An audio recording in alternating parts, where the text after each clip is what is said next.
May huli mga katuldo ko. You know, may huli. So sa area na to, dito ko naisipang dito siya pakawalan mga katuldo ka. So ngayon, nandito ako sa area kung saan ako nakahuli ng ibid na sinasabi nyo mga katuldo ka. Yung nahuli ko nung nakaraan na pinakawalan ko. So sa ngayon, papandawin ko yon. Sana yun ay may huling labuyo ngayon na pogi o kaya inahin. So sana labuyo lang yung mahuli mga katuldo kung mayroong manghuli. Ano? So tara pandawin natin mga katuldo at dito lang yun, malapit na ako. So tara. So dito lang yun. Ito yung pangalawang area na pinaglalatagan ko ng aking trap para sa labuyo mga katuldok. At nandito maliit na area lang ito. Kaya kukunti lang yung nilatag ko dito. Isang pangpaalang at isang sagar kung tawagin dito sa amin. So ngayon papandawin natin, sana ito may huli. Tingnan natin. Kapag walang huli, diretso tayo dun sa pangatlong area na pinaglatagan ko. So dito lang yan.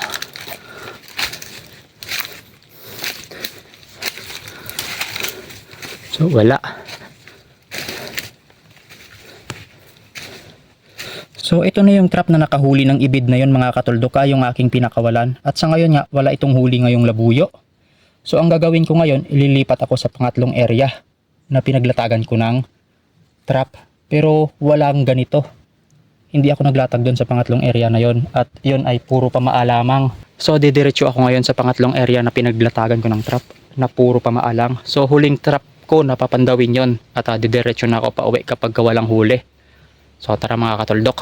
At nung nakaraan nga na kumuha ako ng kahoy, dito ako nakarinig na may nagtilaok na boses bata pa.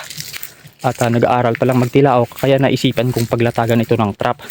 Kaya ito yung pangatlong area na papandawin ko na pinaglatagan ko ng trap. So sana ito ay may huli. So sa ngayon malapit na ako mga katuldok. Papunta na ako kung saan banda yung aking trap na nilatag. So tara, tingnan natin kung may huli. At nandito na ako sa area mga katuldok kung saan yung aking trap. So papandawin natin mga katuldok, sana ito may huli ha. So tara. So nandito yung aking mga trap mga katuldok, dyan sa baba na yan. So tara, papandawin natin, sana may huli. Nang may dala tayo pa uwi. Puro pamaa lang ito, 6 na piraso lang itong nilatag ko na puro pamaa.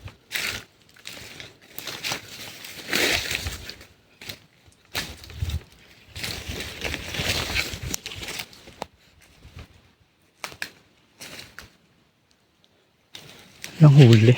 Ay, may huli. May huli, mga katuldok ko. You know, may huli. May huli. Alin.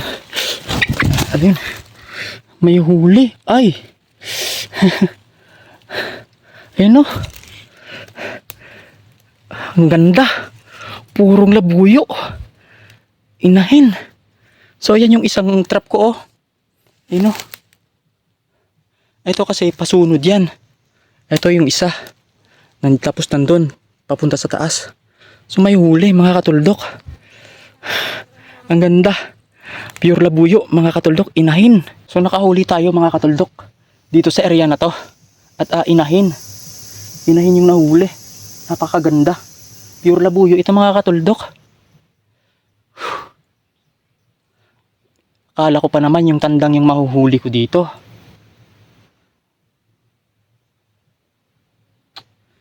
So papakawalan ko ito mga katuldok, i-release ko ito. At ito'y puro. So sana ito'y dumami pa dito. So saglit lang mga katuldok ha. Tatanggalin ko lang siya sa sa aking silo para ito'y mapakawalan.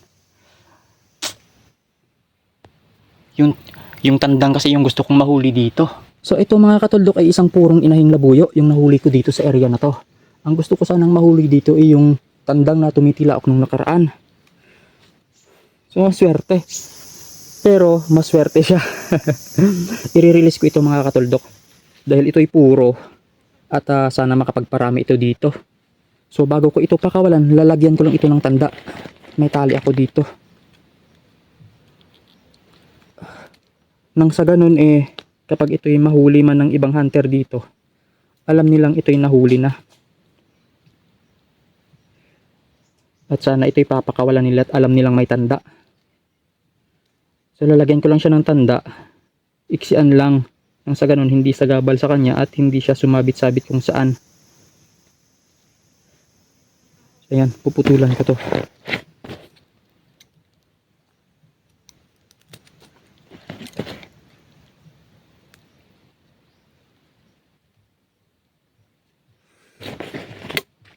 Sword natin yung tanda ng hindi mga katuldok, hindi matanggal.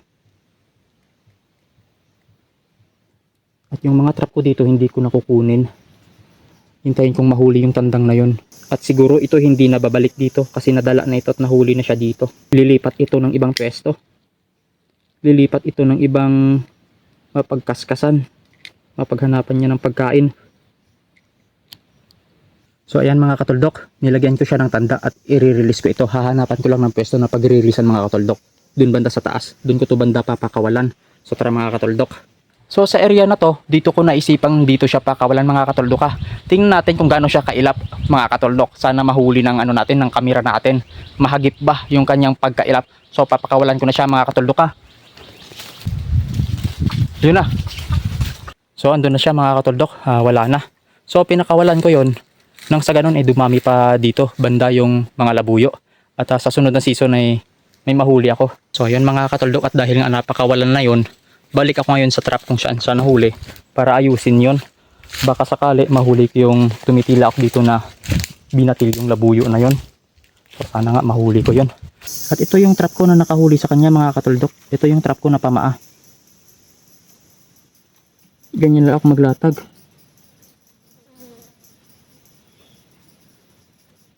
Kapag dito may dumaan, siguradong mahuhuli. Ganyan lang yan kasimpleng gawin, no? Yan. Itong pamo yung gamit ko na tali. So sana mahuli ko yung tumitila ako dito nung nakaraan. So ayos na ito mga katuldok.